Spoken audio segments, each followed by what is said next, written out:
Hello everyone, welcome back to another vlog. Hope you guys are doing great. तो आज मैं आप लोगों के साथ कुछ ऐसे DIY आइडियाज़ और क्लीनिंग टिप्स शेयर करने वाली हूँ जिससे आप अपने घर को बहुत आसानी से ऑर्गेनाइज रख सकते हैं और आपको मार्केट से भी कुछ नहीं खरीदना पड़ेगा। तो चलिए वीडियो को स्टार्ट करते हैं। तो गाइस, टिप नंबर 1 है कि हमारे जो वॉशरूम के मिरर होते हैं उनमें soap scum and water scum आ जाते हैं, आप देख सकते हैं। तो सबसे पहले आप इसे किसी भी पेपर या किसी भी क्लॉथ की हेल्प से क्लीन कर लीजिए ताकि इसमें कोई डस्ट ना हो। उसके बाद मैंने यहाँ पर शेविंग क्रीम ली है, तो एक पार्ट में मैंने शेविंग क्रीम लगाई है और दूसरे पार्ट में मैं टूथपेस्ट लगा रही हूँ, क्योंकि शेविंग क्रीम बहुत सारे लोगों के पास नहीं होती है लेकिन टूथपेस्ट हर किसी के पास ईजिली मिल जाता है। तो आप टूथपेस्ट भी लगा सकते हैं इस तरीके से, और इन दोनों का जो रिज़ल्ट होता है वो सेम ही होता है, लेकिन जो शेविंग क्रीम होती है वो ईजिली क्लीन हो जाती है। तो इस तरीके से आप इसे 15 से 20 मिनट के लिए रहने दें अगर आपको कम मेहनत करनी है। अगर आप जल्दी ही क्लीन कर लेंगे तो जो आपको मेहनत है वो डबल करनी पड़ेगी। तो आप उसके बाद किसी भी माइक्रोफाइबर क्लॉथ या नॉर्मल कपड़े की हेल्प से इसको क्लीन कर लीजिए।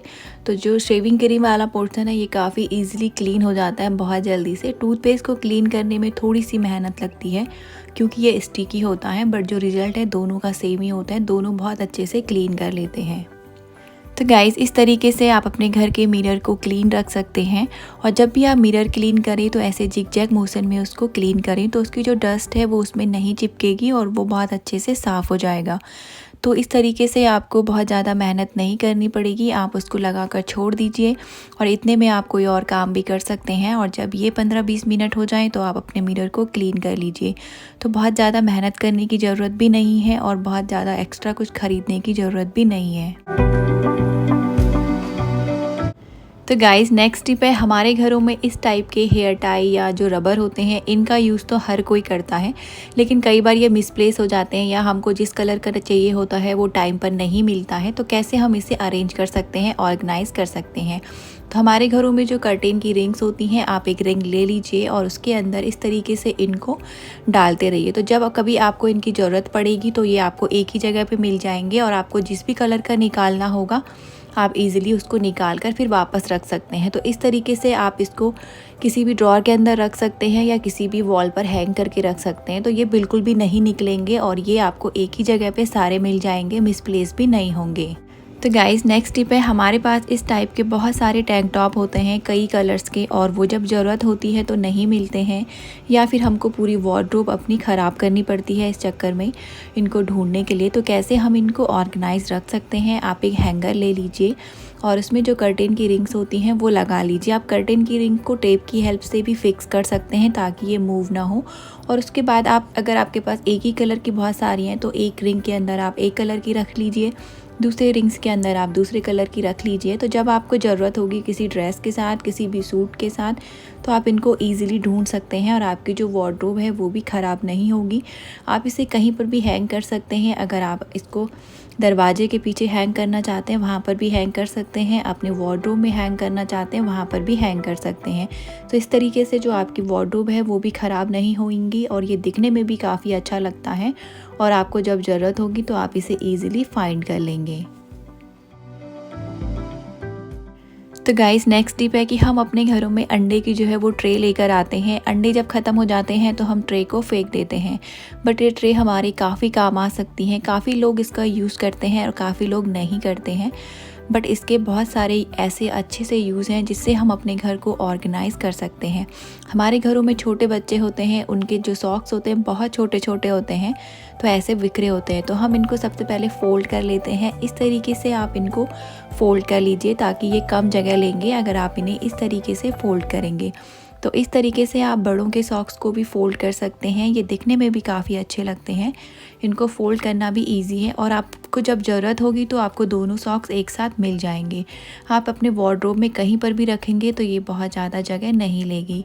तो या फिर एक दूसरा तरीका है कि आप एक सॉक्स के ऊपर दूसरा सॉक्स रख लीजिए। अगर आपको वार्डरोब में लगाना है या किसी भी क्लॉथ बास्केट में रखना है तो आप इस तरीके से भी उसको ईजिली रख सकते हैं। तो गाइज़, ऐसे ही सारे सॉक्स को आप फोल्ड करके रख लीजिए और जो एग की ट्रे थी उसमें हम एक एक करके अपने सॉक्स लगाएंगे जैसे एग रहते हैं इसमें। तो इस तरीके से आप इसको पेंट करके भी कर सकते हैं ताकि ये और अच्छा लगे, डेकोरेट कर सकते हैं। मैंने सिर्फ वाइट पेपर लगाया है नीचे से काट के, लेकिन आप इसको पेंट कर सकते हैं और जब भी आपको ज़रूरत होगी तो आपके बच्चों के सारे सॉक्स आपको एक जगह पर ईज़िली मिल जाएंगे, आपको इधर उधर ढूंढना नहीं पड़ेगा। और इसको आप जब आपके घर में दूसरी ट्रे आएगी तो दूसरी यूज़ कर सकते हैं। अगर ये टूट गई तो उसको ईज़िली फेंक भी सकते हैं, आपका कोई भी पैसा वेस्ट नहीं होगा।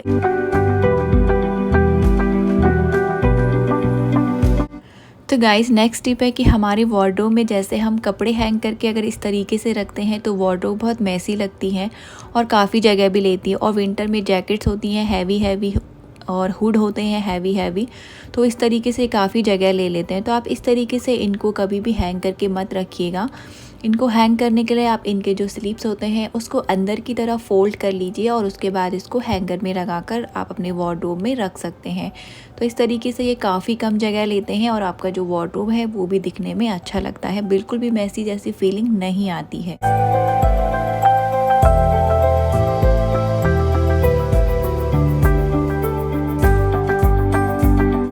तो गाइस नेक्स्ट टिप है कि हमारे घरों में जो आयरन होती है, जो प्रेस होती है कपड़े पे प्रेस करने वाली, उसमें वो कई बार जल जाती है तो उसमें इस तरीके के निशान पड़ जाते हैं। तो इसको हम कैसे घर पर इजीली क्लीन कर सकते हैं मार्केट से बिना कोई क्लीनर खरीदे हुए। तो हमारे घरों में टूथपेस्ट होता है और टूथब्रश होता है, तो इस तरीके से ब्रश पे लगाकर आप इसको अपनी प्रेस में स्क्रब कीजिए। अगर आपकी प्रेस है वो हल्की सी गर्म होगी तो इससे ज़्यादा जल्दी ये क्लीन हो जाएगा और आपका जो टूथपेस्ट है वो स्टिकी नहीं होगा। तो ध्यान रखिएगा जो होल है उनके अंदर इसको स्क्रब मत कीजिएगा या टूथपेस्ट या पानी को मत लगाएगा, अदरवाइज़ डैमेज भी हो सकती है क्योंकि इलेक्ट्रॉनिक चीज़ में अगर आप पानी लगाएंगे तो वो ख़राब हो जाती है। तो इस तरीके से आप इसको किसी भी कपड़े की हेल्प से क्लीन कर लीजिए तो ये बहुत ईजिली क्लीन हो जाता है। तो गाइस नेक्स्ट टिप है कि कई बार हमको कहीं जाना होता है और अचानक से दिखता है कि हमारे शूज़ गंदे हैं, इनको हम धो भी नहीं सकते हैं क्योंकि ये सूखेंगे नहीं अगर हम धोएंगे तो, और हम इनको यूज़ भी करना है। हमारे पास ऐसा कोई क्लीनर भी नहीं है मार्केट से जो हम इसको तुरंत ही इसको क्लीन करें और इसको तुरंत ही पहन भी सकें, बट हम ऐसा कर सकते हैं घर पर ही DIY क्लीनर बनाकर। तो इसके लिए हमको चाहिए होगा एक टाइड मैंने लिया है, टूथपेस्ट लिया है, बोल लिया है। तो एक बोल में मैंने जो टूथपेस्ट है वो डाला है, आप वाइट टूथपेस्ट भी ले सकते हैं। और उसके बाद इसमें थोड़ा सा लॉन्ड्री डिटर्जेंट डालेंगे, अगर आपके पास डिटर्जेंट पाउडर है तो आप वो भी डाल सकते हैं। और उसके बाद इसमें थोड़ा सा पानी डालेंगे, इसका एक झाग जैसा हम पेस्ट बनाएंगे और उसके बाद उससे अपने जो हमारे शूज़ हैं उसको क्लीन करेंगे। तो आप देखेंगे जो शूज़ हैं वो बहुत अच्छे से क्लीन हो जाते हैं, बिल्कुल भी गीले नहीं होते हैं। और बाहर से इस तरीके से आप इसको क्लीन करिएगा तो आप इंस्टेंटली इन शूज़ों का यूज़ कर सकते हैं। ये बहुत ज़्यादा गीले नहीं होते हैं। अगर आपको लगता है कि हल्के से गीले हो रहे हैं तो आप इनको हेयर ड्रायर से ड्राई कर लीजिए, आप इनको तुरंत ही पहन सकते हैं। ये गीले बिल्कुल भी नहीं होते हैं अंदर से और आपके जो शूज़ हैं वो बहुत ज़्यादा क्लीन भी हो जाते हैं, आप देख सकते हैं। तो इस हैक को आप ज़रूर ट्राई करिएगा जब आपके शूज़ गंदे हो जाएं और आपको अचानक से कहीं जाना हो। तो गाइज़ इस DIY क्लीनर से बच्चों के जो वाइट कलर के स्कूल के शूज़ होते हैं वो भी इजीली क्लीन हो जाएंगे और आपको बहुत ज़्यादा मेहनत नहीं करनी पड़ेगी। तो गाइस नेक्स्ट टिप है कि हम लोगों के घरों में ऐसे टेप होते हैं और कई बार इनके कॉर्नर ढूंढना बहुत मुश्किल का काम हो जाता है, मिलते ही नहीं हैं, बहुत मेहनत करनी पड़ती है। तो इस तरीके से आप इनके कॉर्नर में कोई भी पेपर पिन लगा लीजिए और नेक्स्ट टाइम आपको जब भी यूज़ करना होगा आपको ईज़िली आप इसका यूज़ कर सकते हैं। आपको इसका जो कॉर्नर है वो ईज़िली मिल जाएगा, आपको कोई भी मेहनत नहीं करनी पड़ेगी। तो गाइस नेक्स्ट टिप है कि हम लोगों के घरों में बहुत सारी नेल पेंट्स होती हैं, तो इनको हम कैसे ऑर्गेनाइज़ करके रख सकें कि जब भी ज़रूरत हो हम इनका यूज़ कर सकें, जो भी कलर हमको चाहिए वो इजीली मिल सके। तो हम लोगों के घरों में अंडे की ट्रे आती है, आप इसको पेंट भी कर सकते हैं।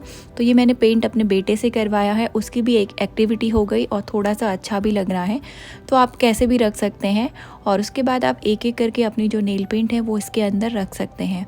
तो ऐसे आप जितनी भी आपकी नेल पेंट है उनको ईज़िली यूज़ कर पाएंगे, क्योंकि कई बार क्या होता है हम बॉक्स के अंदर रख लेते हैं अंदर और वो ऐसे ही रखे रखे सूख जाती हैं, हम उनका यूज़ नहीं कर पाते हैं। तो इस तरीके से सारी नेल पेंट दिख जाएंगी तो आप इनका ईज़िली यूज़ कर पाएंगे। तो गाइज़ नेक्स्ट टिप है कि हम लोग अपने घरों में आर्टिफिशियल ज्वेलरी का बहुत यूज़ करते हैं, लेकिन हम इसको कैसे ऑर्गेनाइज़ करके रखें कि ये अच्छी भी लगे दिखने में और ये बिल्कुल भी ख़राब ना हो। तो आप इस तरीके से कोई भी हैंगर ले लीजिए और ये एक फोम सीट है जो कि मुझे मिली थी अमेज़ॉन के किसी पैकेज से। ये भी मैंने ख़रीदी नहीं है, मेरे किसी पैकेज में आई थी तो मैंने इसका रीयूज़ कर लिया। तो आप हैंगर में इसको इस तरीके से चिपका लीजिए और उसके बाद आपकी जो भी नेकलेस है, जो ईयररिंग है, आप इसमें लगा सकते हैं। तो ये ईज़िली आप इसको कहीं पर भी हैंग करके रख सकते हैं और आपको जब ज़रूरत होगी तो आपकी जो ज्वेलरी है वो आपको ईज़िली मिल जाएगी और ये दिखने में भी अच्छा लगता है। बिल्कुल ऑर्गेनाइज़ आपकी जो ज्वेलरी है वो दिखेगी।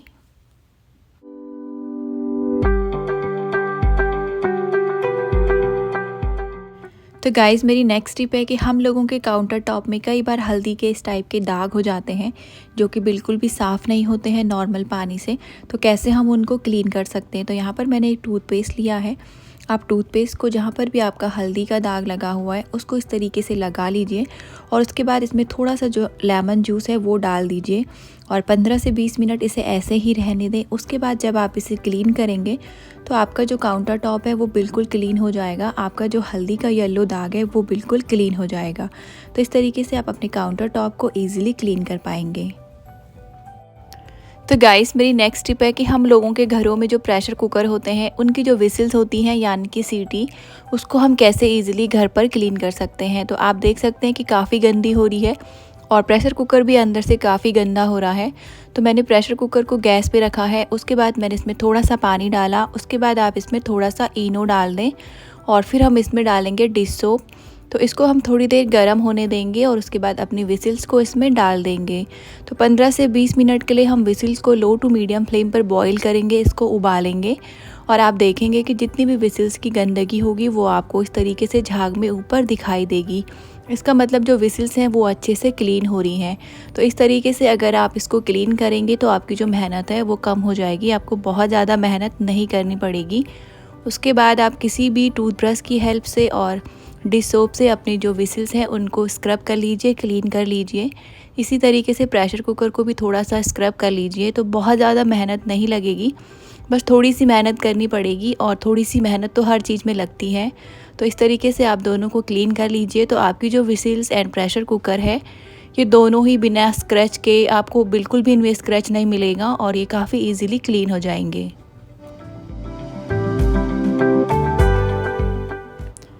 तो गाइस मेरी नेक्स्ट टिप है कि कई बार हम लोगों के घरों में जो सीज़र होती है, कैंची जो होती है, वो अपना काम करना बंद कर देती है क्योंकि उसकी जो धार होती है वो कम हो जाती है। तो कैसे हम कैंची की धार को घर पर ही तेज कर सकते हैं। तो अगर आपके पास एल्यूमिनियम फॉइल है तो आप उसको इस तरीके से फ़ोल्ड कर लीजिए और उसके स्ट्रैप्स काटना स्टार्ट कीजिए। आप जितनी ज़्यादा स्ट्रैप्स काटेंगे आपके कैंची की जो धार है वो उतनी ज़्यादा तेज़ हो जाएगी। और उसके बाद आप अपनी कैंची को किसी भी कपड़े की हेल्प से क्लीन कर लीजिए या फिर उसको किसी भी वाइप की हेल्प से वाइप कर लीजिए ताकि उसमें कोई भी एल्यूमिनियम के कण ना रहें और आपकी कैंची यूज़ के लिए तैयार हो जाए। तो गाइस कैंची की धार को ना तेज करने के लिए एक और ट्रिक होती है जिसको भी घर पर आप इजीली कर सकते हैं। अगर आपके पास फॉइल पेपर नहीं है तो आप इस तरीके से जो खाने वाला नमक होता है उसमें अपनी कैंची को बार बार चलाते रहिए तो आपकी जो कैंची की धार है वो तेज हो जाएगी और उसके बाद आप उसको फिर से वाइप कर देंगे। तो इस तरीके से आप अपनी कैंची को घर पर ही तेज धारदार बना सकते हैं। तो गाइस मेरी नेक्स्ट टिप है कि कई बार जब हम घर में रोटियां बनाते हैं तो बहुत सारा जो आटा है वो वेस्ट हो जाता है या हमारे काउंटर टॉप में गिर जाता है इस तरीके से। तो हम आटे की वेस्टेज को कैसे कम कर सकते हैं या अपने काउंटर टॉप को कैसे गंदा होने से बचा सकते हैं। तो आपके पास कोई छोटी सी बॉटल होगी, उसमें इस तरीके से जो आटा आपको रोटी के लिए यूज़ करना है ऐसे रख लीजिए। मेरे पास यहाँ पर ऑलरेडी एक गार्लिक का कंटेनर खाली था, इसमें ऑलरेडी छेद हुए हैं तो मैंने नहीं किए। तो इस तरीके से आपको जब भी यूज़ करना होगा आप ऐसे डाल सकते हैं तो आपका आटा सिर्फ वहीं पर गिरेगा जहाँ पर आपको यूज़ करना है। तो आपको 1-2 दिन में थोड़ी सी झंझट लगेगी कि ये बेकार सा काम है, ऐसे करने में थोड़ी सी झंझट हो रही है, बट 1-2 दिन के बाद आपको थोड़ी आदत पड़ जाएगी, तब आपको ये बहुत ही ईजी लगने लगेगा। तो इस तरीके से आप अपने काउंटर टॉप को गंदा होने से बचा सकते हैं और आटे की वेस्टेज को भी कम कर सकते हैं। और इसके बाद आप इसमें ढक्कन लगाकर इसको कहीं पर भी रख लीजिए तो इसको गिरने का डर भी नहीं होगा। तो गाइज़ मेरी नेक्स्ट टिप है कि कैसे हम पापड़ को बहुत कम तेल में भी सेक सकते हैं जिससे कि हमारा तेल भी कम लगे और हमको बहुत कम ऑयली पापड़ खाने को मिले। तो आप अपने पापड़ ले लीजिए और थोड़ा सा ऑयल ले लीजिए। एक पैन को मीडियम टू लो फ्लेम पर गर्म कीजिए और ब्रश की हेल्प से ऑयल अप्लाई कीजिए। उसके बाद जो पापड़ है वो उसमें डाल दीजिए। इस तरफ भी आप थोड़ा सा ऑयल लगाकर और इस तरफ भी हम सेक लेंगे। तो इस तरीके से जो पापड़ सिकता है वो चारों तरफ से इक्वली सिक जाता है और इसमें बहुत कम ऑयल भी यूज़ होता है। इसको आप कभी भी यूज़ कर सकते हैं। कभी कोई गेस्ट आया है और आपको बहुत ज़्यादा ऑयल गरम नहीं करना है तो आप इस तरीके से अपने पापड़ को बना सकते हैं। तो इसको बनाने में बहुत ज़्यादा टाइम भी नहीं लगता है और बहुत ज़्यादा ऑयल भी नहीं लगता है।